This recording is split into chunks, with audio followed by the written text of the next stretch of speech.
Everyone, आप सभी का करंट अफेयर्स 360 में स्वागत है। उम्मीद करता हूँ आप सभी लोग बहुत अच्छे होंगे। तो आज के इस वीडियो में हम पढ़ेंगे 3 सितंबर 2020 के करंट अफेयर्स। इसी के साथ ही अगर आपको इस लेक्चर का पीडीएफ फाइल डाउनलोड करना हो तो आप डिस्क्रिप्शन में दिए गए टेलीग्राम चैनल को ज्वाइन करके पीडीएफ फाइल आसानी से डाउनलोड कर सकते हैं। तो चलिए चलते हैं आज के पहले क्वेश्चन की ओर। तो पहला क्वेश्चन है, हाल ही में किसे हिंदुस्तान शिपयार्ड लिमिटेड के नए सीएमडी के रूप में नियुक्त किया गया? Recently who has been appointed as new CMD of Hindustan shipyard limited? तो हाल ही में हेमंत खत्री जी को, यही है हेमंत खत्री जी, इन्हीं को हिंदुस्तान शिपयार्ड लिमिटेड के नए सीएमडी के रूप में नियुक्त किया गया है। इन्होंने रिप्लेस किया है एलवी शरत बाबू को। तो अगर बात करें हिंदुस्तान शिपयार्ड लिमिटेड के बारे में, तो इसका हेडक्वार्टर कहाँ है? इसका हेडक्वार्टर है विशाखापट्टनम, जो कि आंध्र प्रदेश में है, और इसकी स्थापना हुई थी 1941 में। तो चलिए चलते हैं अगले क्वेश्चन की ओर। हाल ही में छावनी कोविड योद्धा संरक्षण योजना का शुभारंभ किसने किया? रिसेंटली हु लॉन्च्ड छावनी कोविड योद्धा संरक्षण योजना? तो हाल ही में छावनी कोविड योद्धा संरक्षण योजना का शुभारंभ किया है हमारे रक्षा मंत्री श्री राजनाथ सिंह जी ने। तो इस योजना के तहत जो भी एम्प्लॉय कैंटोनमेंट एरिया में, आर्मी के या डिफेंस के किसी भी कैंटोनमेंट एरिया में काम कर रहे हैं, उन सभी को इस छावनी कोविड योद्धा संरक्षण योजना के तहत इंश्योरेंस, लाइफ इंश्योरेंस मुहैया कराया जाएगा। तो चलिए चलते हैं अगले क्वेश्चन की ओर। हाल ही में ग्लोबल इनोवेशन इंडेक्स 2020 में भारत को किस स्थान पर रखा गया? Recently India has been ranked at which position in the global innovation index 2020? तो हाल ही में ग्लोबल इनोवेशन इंडेक्स 2020 रिलीज किया गया है किसके द्वारा? वर्ल्ड इंटेलेक्चुअल प्रॉपर्टी ऑर्गेनाइजेशन के द्वारा, और इसमें इस भारत को स्थान मिला है 48। तो भारत 48वें नंबर पर रहा है ग्लोबल इनोवेशन इंडेक्स 2020 में, और भारत ने पिछले साल के मुकाबले 4 पायदान का इस बार इजाफा किया है। भारत पिछले साल टॉप 50 में नहीं था, लेकिन इस साल इंडिया टॉप 50 के अंदर आ चुका है। तो अगर बात करें पहले पायदान पर इस रैंकिंग में कौन था, तो यहाँ पर पहले पायदान पे स्विट्जरलैंड, दूसरे पे स्वीडन, तीसरे पे यूएस, चौथे पे यूके और पांचवे पे नेदरलैंड। तो चलिए चलते हैं अगले क्वेश्चन की ओर। हाल ही में किस देश ने 15 से 26 सितंबर तक रूस में आयोजित होने वाली बहुपक्षीय सैन्य अभ्यास काउकाज 2020 से अपनी भागीदारी वापस ली है? Recently, which country has withdrawn its participation from the multilateral military exercise Caucasus 2020 scheduled to be held in Russia from 15 to 26 September 2020?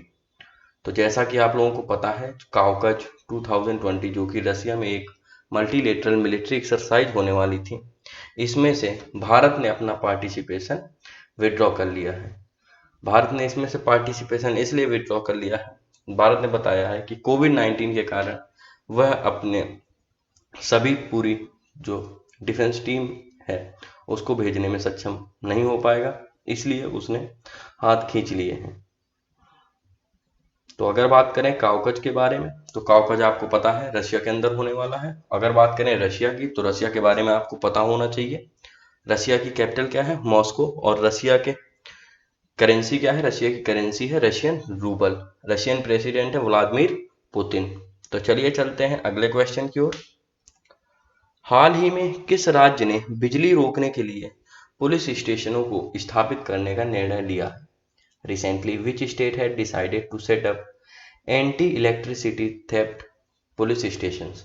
तो हाल ही में उत्तर प्रदेश के अंदर उत्तर प्रदेश सरकार ने फैसला लिया है कि वह बिजली चोरी को रोकने के लिए anti electricity theft police station बनाएंगे हर जिले के अंदर। जैसा कि आप जानते ही हैं कि बिजली चोरी की समस्या बहुत गंभीर है, और इन्हीं को रोकने के लिए इस तरह के anti electricity theft police station बनाना बहुत जरूरी हो गया है। तो अगर बात करें उत्तर प्रदेश की, तो उत्तर प्रदेश की गवर्नर कौन है? गवर्नर है आनंदीबेन पटेल जी। उत्तर प्रदेश के सीएम कौन है? योगी आदित्यनाथ। उत्तर प्रदेश के अंदर लोकसभा की 80 सीटें हैं और राज्यसभा की 31 यानी 31। तो चलिए चलते हैं अगले क्वेश्चन की ओर। हाल ही में भारत ने कितने चीनी मोबाइल ऐप्स पर प्रतिबंध लगाया? Recently India bans how many Chinese mobile apps.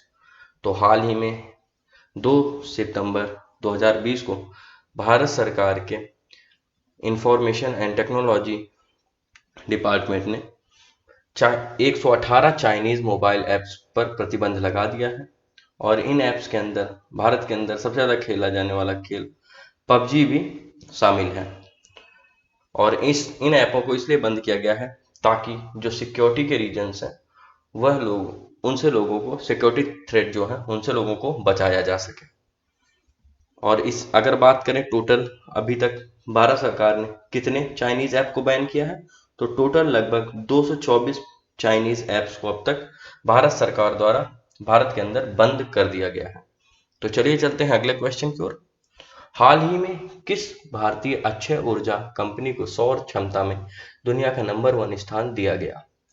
Recently, which Indian renewable energy company has been ranked the world's number 1 in solar capacity?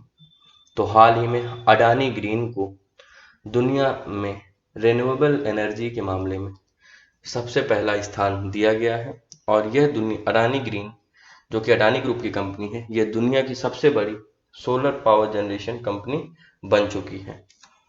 तो चलिए चलते हैं अगले क्वेश्चन की ओर। The big thoughts of little love नामक पुस्तक के लेखक कौन है? Who is the author of the book named the big thoughts of little love? तो हाल ही में the big thoughts of little love को रिलीज करने के बारे में जानकारी दी गई है करण जौहर द्वारा। करण जौहर इस बुक के लेखक हैं। तो चलिए चलते हैं अगले क्वेश्चन की ओर। हाल ही में किस देश ने कोविड-19 वैक्सीन के विकास और वितरण के लिए WHO के नेतृत्व वाले अंतर्राष्ट्रीय प्रयासों में शामिल होने से इनकार कर दिया है?